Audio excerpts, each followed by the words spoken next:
Good morning, everybody. I want to have a final recap on what I was saying about the reasons that we can conclude that Paul's reasoning does not support his conclusions and is inconsistent with Genesis in his passage of 1 Timothy 2, verses 11 to 14. So, if you're interested in that topic, and if you're a woman, you definitely would be, but I suggest men, you should be interested in this topic because it actually has a lot of significance in your life. So, let's take a look at this. So, what we have on the left side is 1 Timothy 2, verses 11 to 14. And on the second side, we have Genesis, and the first three verses fit well on the screen. And then we'll see we have the other verses coming to follow. Okay. And so we will have to discuss them in two panels to get all of the topic of Genesis in there. But the basic point we can see is that uh, in verses 1 Timothy 2, verses 11 to 12, the subjections that women are put to are extreme, gentlemen, and women, you know this already. The women must learn in silence with all subjection. That's like, be quiet, shut up, and just study. 2, I suffer women not to teach nor usurp authority over man, but to be in silence.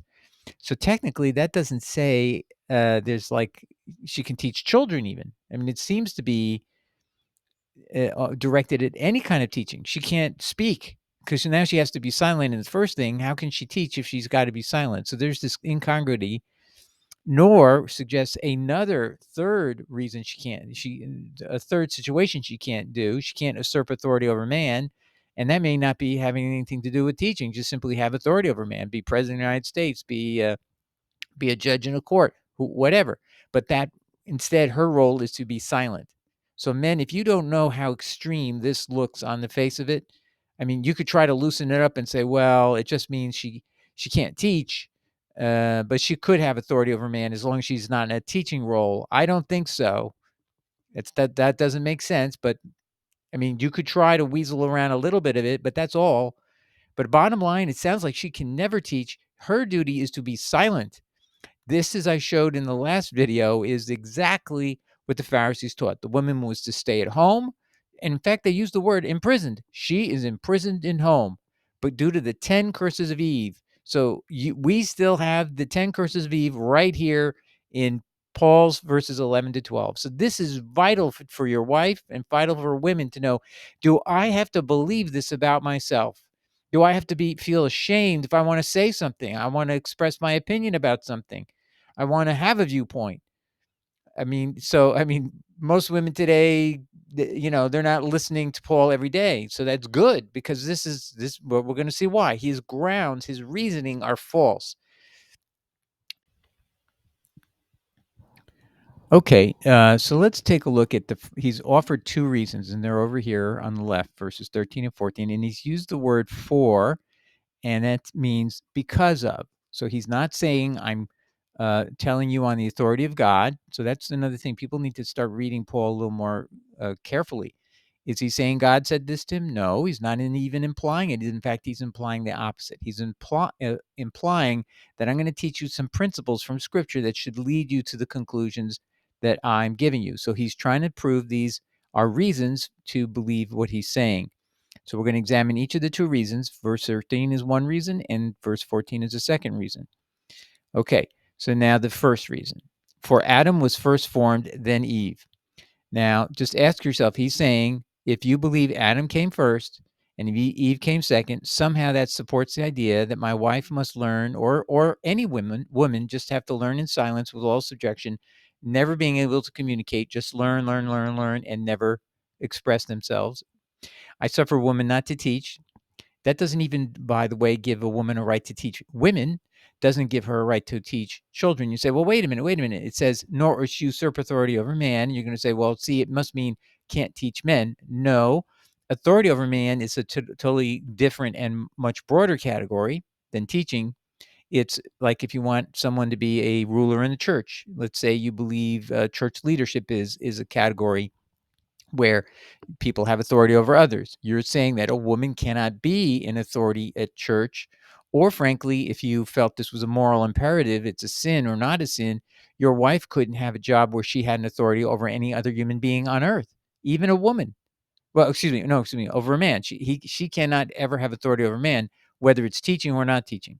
So the principle of I suffer a woman not to teach stands on its own, and then you have another principle, which is a woman cannot have authority over a man, which is a totally different category. Okay, so this really signifies to me a woman cannot teach. Period. Now, would I try to do everything I could to loosen this up so that she could teach my children, she could teach other children's parents' children? Sure, sure. But you're not following strictly the letter of what he's saying, and nor are you trying to construe it correctly, which would mean you'd have to give independent significance to the next term, which is nor usurp authority over man, which is a different category altogether than simply teaching. And teaching may not even be deemed a position of authority. Just so you know, teaching is just literally that, teaching. You don't have any authority to tell people what to do. You're just teaching people about some topic matter.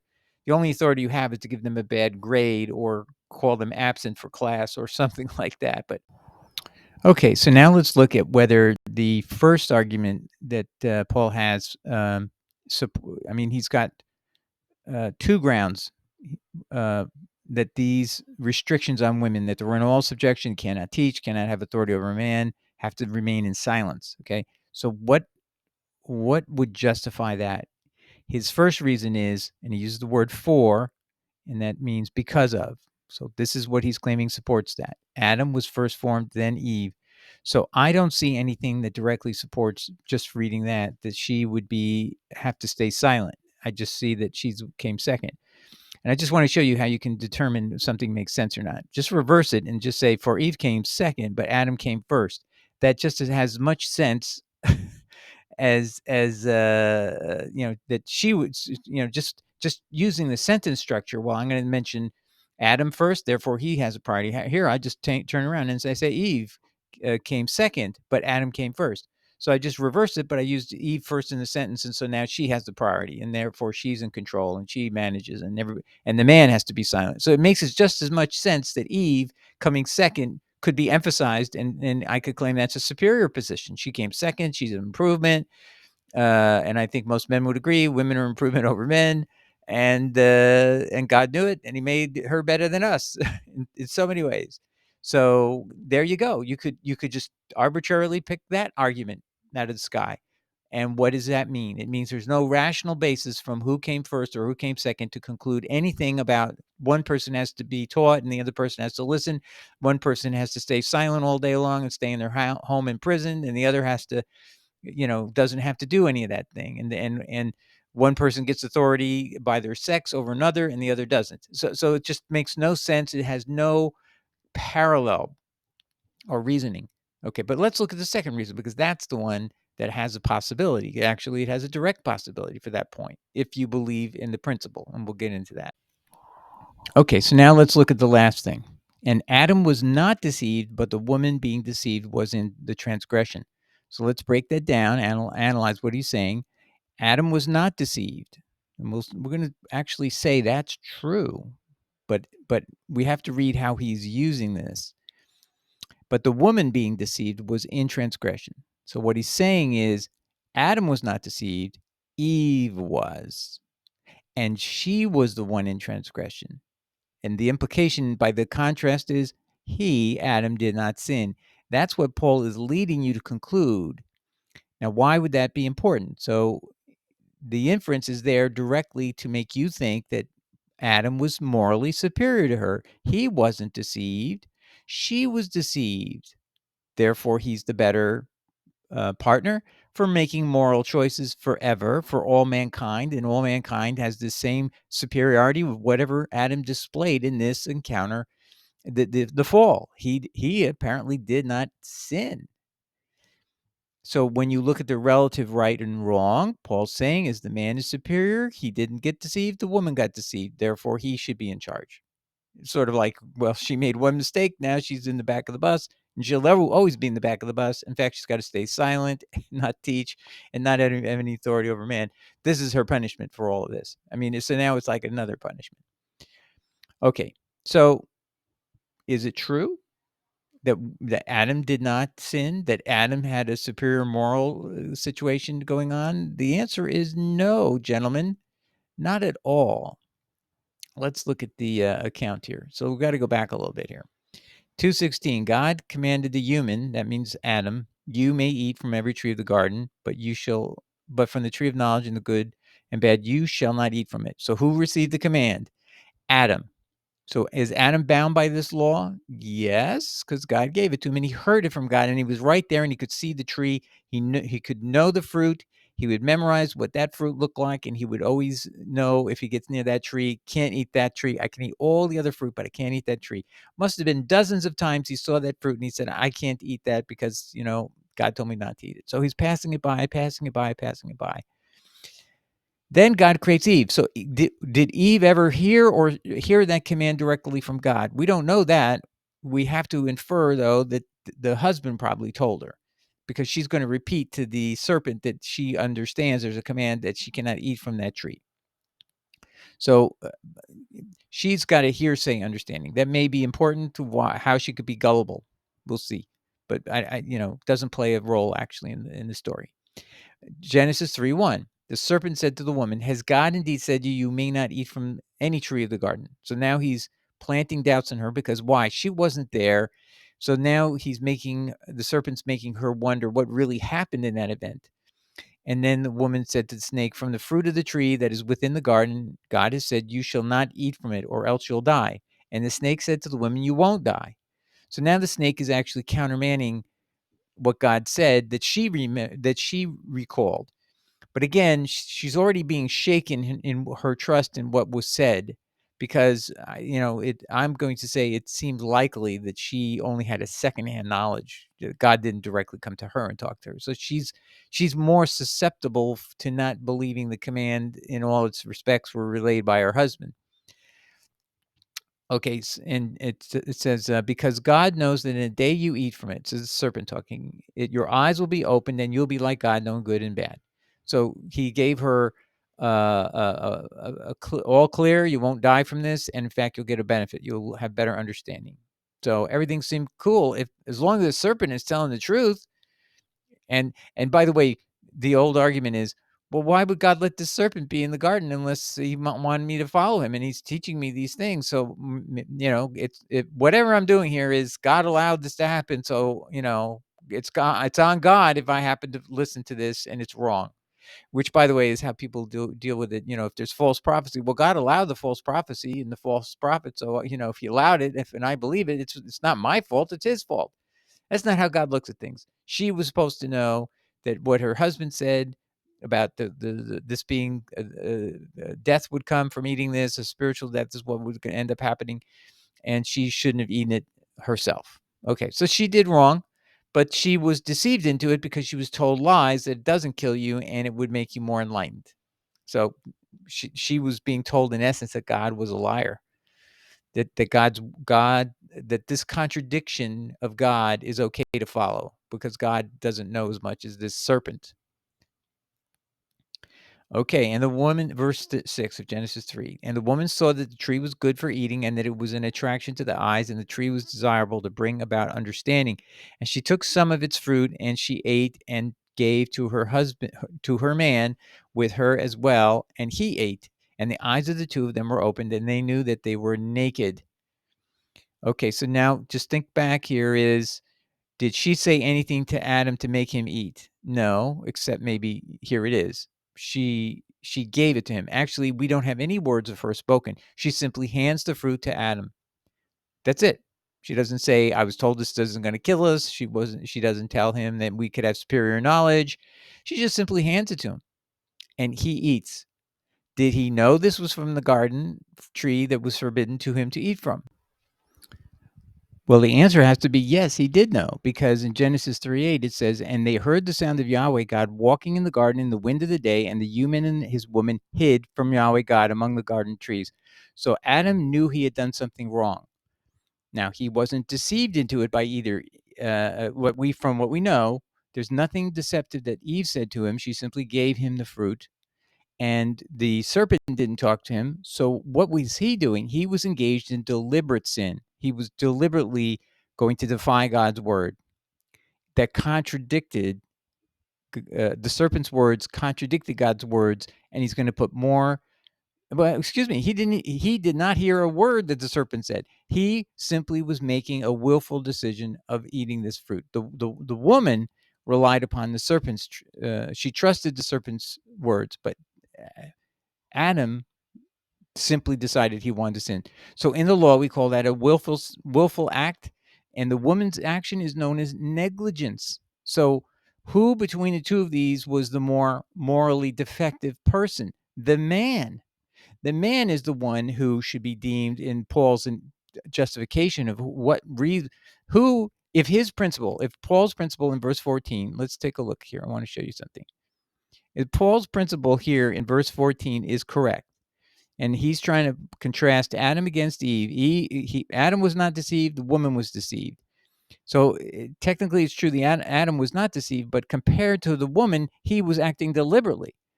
So the way Paul has set this forth is Adam was not deceived, the woman was deceived and was in the transgression. So she's the only sinner here is how he's depicting it. Therefore, she was the sinner, Adam was innocent, therefore he has superiority morally over her. But the facts are clear that Adam, while he was not deceived, that made his action of eating even worse. Worse. Because he simply deliberately ate. And she did nothing to tempt him. She said nothing to seduce him. She did nothing. And that's how, so. By the way, to whitewash this whole thing, medieval doctrine and pictures and photographs, not photographs, but graphic images, whatever it is, they tried to make Eve out to have been a temptress to seduce Adam. There's even a statue in France where Eve is holding what looks like an apple, and on her back are all these serpents coming up her back because we're supposed to envision her as a temptress. She's doing nothing but simply hands in the apple or hands the pomegranate, whatever the fruit was. So he is engaged in deliberate sin. So I want to show you, men, how this should be. If Paul's reasoning is right, that even is a factor, and you're now going to want to look at it totally different, guys, when I'm going to show you if you think Paul is correct here, but now correct in principle, that whoever's the worst sinner here is the one who has to be subject to the other one. So then let's listen to how the verse is going to change. If you believe that principle of who's the worst sinner, which is what clearly Paul's referring here, she's in transgression, but Adam wasn't. He didn't get deceived. She didn't. She's in transgression. Transgression. Those words mean she's the sinner and Adam wasn't, right? Now, if you realize it's whoever's the worst sinner is what he means, let's go take a look at what the worst sinner would be.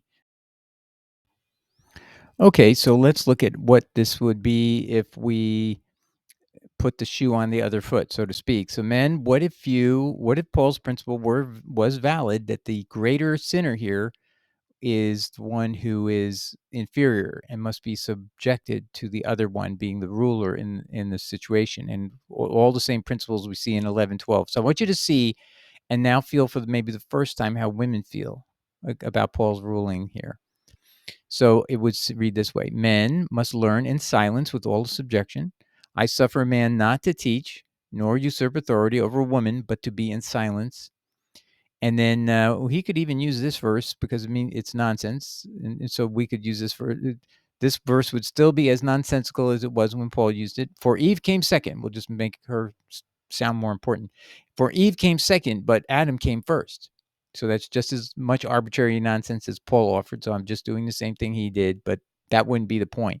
The point will be the last point. That is the only point that could make sense. And Eve was merely deceived, but the man being willful was in the greater transgression. So that would explain why men must learn in silence and be in all subjection. And that's why I'll suffer man not to teach. Even myself, I have to get down off this podium. I'm Paul, but you know what? I'm making a mistake because I didn't realize I'm not allowed to teach because Adam was inferior morally to the woman. So, that's the end of that. So this will be my last message to you all. And I can't, in fact, don't even look at this epistle anymore because now I've actually blown up my own authority. So you see, by the way, he had a self-interested motive not to come to this conclusion. By the way, sexist writing, which favors yourself, like the guy who's writing the articles, it's good to be a man. Don't you see the problem? You need to get a woman. You need to convince a woman to put out something that says these verses make sense to her. Has any woman ever said these verses make sense to her? Now, just so you know, is the woman it's funny, if a woman did want to say she agrees with Paul, she can't, because that would be teaching. She's not allowed to teach anybody. I suffer a woman not to teach, and you would be trying to teach. So Paul puts us in this incredibly difficult box where half of the population of Christian people can't even talk about what they think is true or not true, and they're not allowed to teach. Okay, but anyway, I hope you can see, men, if you put the shoe on the other foot, you wouldn't like it. So if you know you wouldn't like it, scrutinize carefully the two reasons Paul gave. There are only two, and we've shown you the thing about who came out for who was created first has no implication of who should have authority over who. And the second thing is, but by the way, if you follow that precept, then why aren't the animals which came before human beings, why aren't they superior over us? So you see, you actually have an order of nature that disproves the order of nature argument that Paul gives in verse 13. So just thought of that. Verse 14, though, you've got a problem. You've got man is inferior morally to woman if you use the stereotype that you could create from the garden account by using legitimate analysis rather than Paul's false analysis. It was incorrect, 100% wrong, right? So, or misleading, let's put it that way. Just because he didn't get deceived doesn't mean he is not guilty of a transgression. He did it so that it looked like he hadn't done something wrong and Eve did, and then she was the one in transgression. Very clever, manipulative way of writing. Yeah, look at that. That is just an example of sexist, lying, deceit, self-interested, biased, looking at a scripture. And what's the truth? It's the opposite. Eve was merely deceived, but the man was being willful and therefore was in the greater transgression. And so both were in transgression, but his was far worse than hers. All right, God bless. I hope that helps everybody. Ciao.